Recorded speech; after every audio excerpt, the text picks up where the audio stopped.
안녕하십니까. 청와대 민주당 선거관리위원회는 부정선거 의혹을 빨리 털어라. 선거 부정이 사실이라면 조국, 윤미향 같은 기생충 세상이 된다고 한 전국 대학 교수들의 성명을 살펴보겠습니다.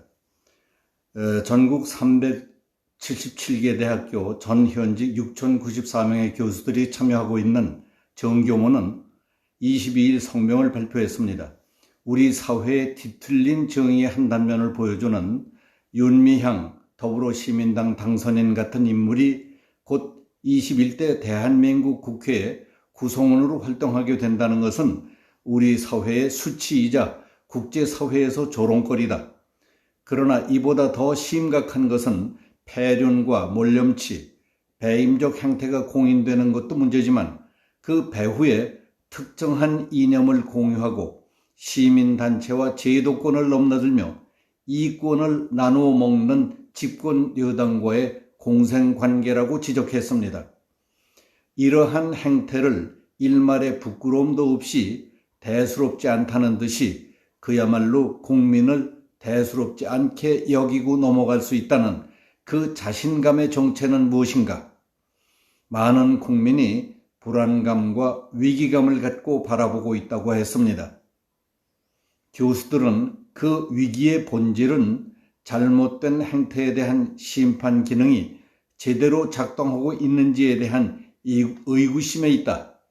작년의 조국 사태와 지금의 윤미향 사태를 거치면서 집권 여당이 보이고 있는 행태는 언제든지 국민들의 심판을 받을 수 있다는 민주정치의 리더십이 아니다.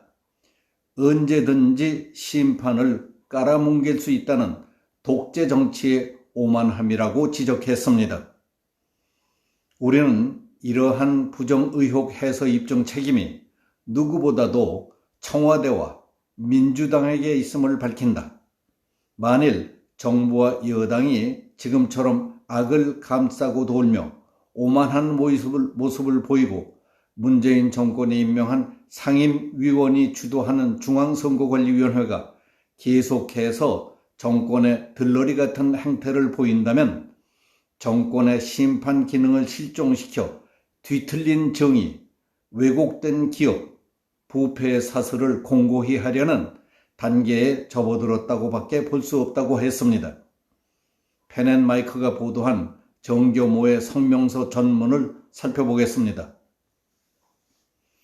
성명은 부정선거 의혹을 털지 않으면 100명의 윤미향, 100명의 조국도 막을 수 없다 하는 제목으로 되어 있습니다.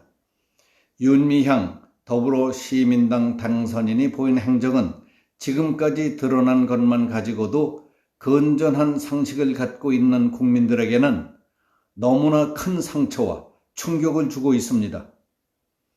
위안부 피해자 할머니들을 돕는다는 취지의 활동을 하면서 불투명한 회계 처리 속에 숨은 사익 추구, 자신들을 비판하고 동조하지 않는다는 이유로 일본 최고재판소에서 최초로 일본군 위안부로 인정받은 상징적 인물인 고 신미자 할머니의 이름을 추모비에서 빼버린 악의적인 인격살인과 공동체 역사의 왜곡, 단체의 취지와 무관하게 이념 편향적인 활동에 기금을 유용한 행위 등 그 어디에서도 정의는 찾아볼 수 없습니다.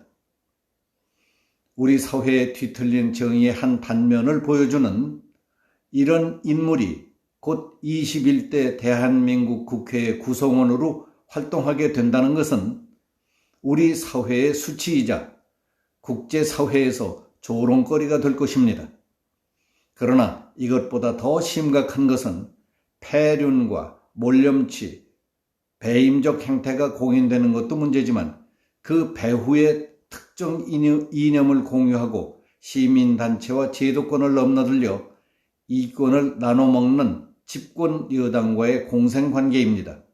그리고 이러한 행태를 일말의 부끄러움도 없이 대수롭지 않다는 듯이 국민을 대수롭지 않게 여기고 넘어갈 수 있다는 그 자신감의 정체는 무엇인가?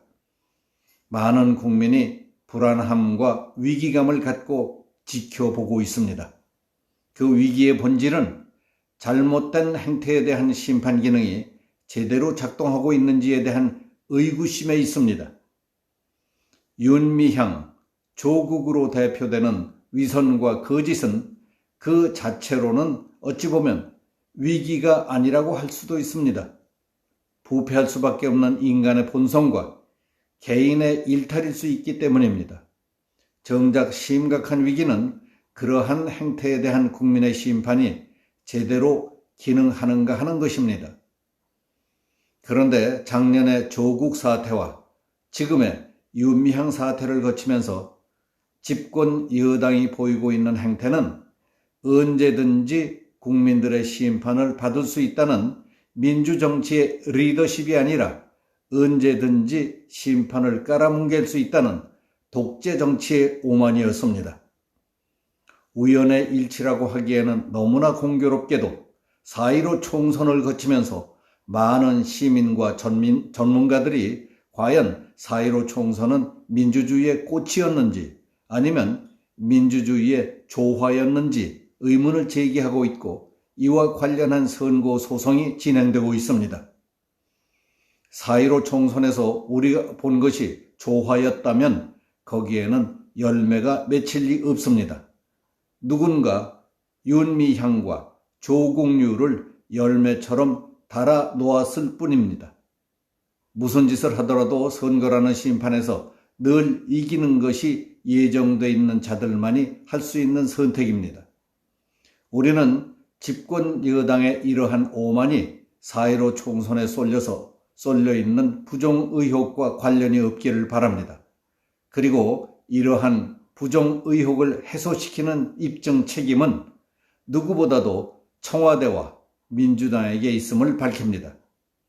윤미향의 이번 사태가 터지기 15년 전인 2004년 이미 고 신미자 할머니는 정대협의 위선과 사익 추구의 행태를 지적했지만 당시에 노무현 정부와 여당은 물론 언론도 일체 관심을 갖지 않았기 때문에 사태가 이 지경에 이르게 됐습니다.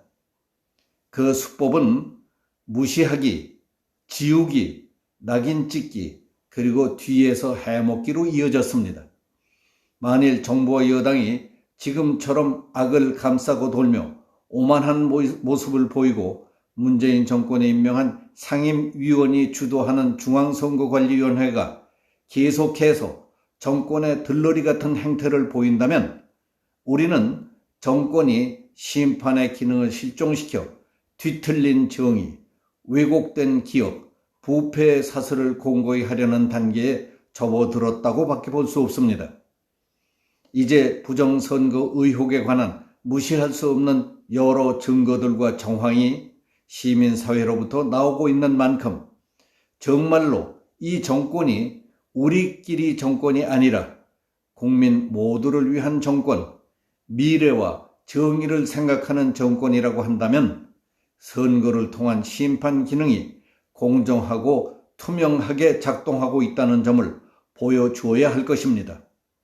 그리고 중앙선거관리위원회는 변명과 발뺌만 할 것이 아니라 선거 부정 의혹을 적극적으로 해명하고 증거 보존 등에 협조해야 합니다.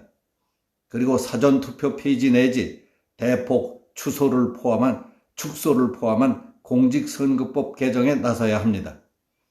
절대 권력은 절대 부패한다는 말은 진리입니다. 이번 부정선거 의혹은 정권 교체라는 심판 기능이 영구히 실종될 수 있다는 우려가 핵심입니다. 이 의혹이 사실이라면 제2, 제3의 윤미향은 막을 수도 없거니와 앞으로는 이들 기생충들의 세상이 될 것입니다.